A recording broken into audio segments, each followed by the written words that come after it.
त्या हिरवागार रानामध्ये ना अनमोल असा खजिना लपलाय, तो म्हणजे रानभाज्यांचा. आज आपण बघणार आहे तेरेची रानभाजी आणि त्याचे आयुर्वेदिक फायदे. चला मग.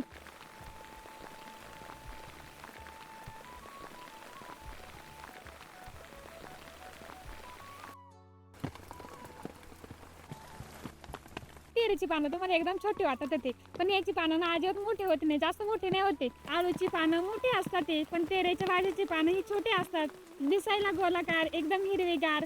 तर ही भाजी आपल्या आरोग्यासाठी खूप पौष्टिक आहे. याच्यामध्ये खूप सारे आयुर्वेदिक गुणधर्म आहेत. ह्या तेरेच्या पानामध्ये अँटी फंगल गुणधर्म आहे, त्यामुळे खाज, खरूज, इसब, गजकरण यासारखी आजारावर ही भाजी खूप उपयुक्त अशी भाजी आहे. पचनक्रिया सुधारते. पावसाळ्यामध्ये खूप सारे आजार वाढतात, त्यासाठी नाही अशा रानभाज्यांना खूप अशा उपयुक्त असतात, कारण रोगप्रतिकार शक्ती वाढते ह्या अशा रानभाज्या खाऊन आणि शरीराला उष्णता पण मिळते.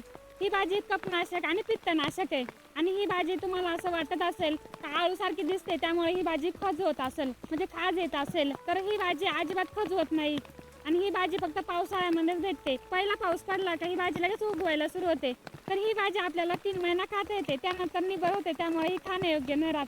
तसंच या भाजीचे खूप सारे पदार्थ बनवून खातात ते, जसं की याच्या वड्या, फतफद, सुकी भाजी, असे वेगवेगळे पदार्थ बनवतात. आणि ह्या भाजीला तुमच्याकडे काय नावाने ओळखलं जातं मला कमेंट करून नक्की सांगा. अशाच रानभाज्यासाठी आणि पारंपरिक रेसिपीसाठी आपल्या चॅनलला आत्ताच फॉलो करून ठेवा. अजून तुम्हाला कोणकोणत्या प्रकारच्या रानभाज्या बघायची ती आणि तुम्ही हा व्हिडिओ कुठून बघतात मला कमेंट करून नक्की सांगा.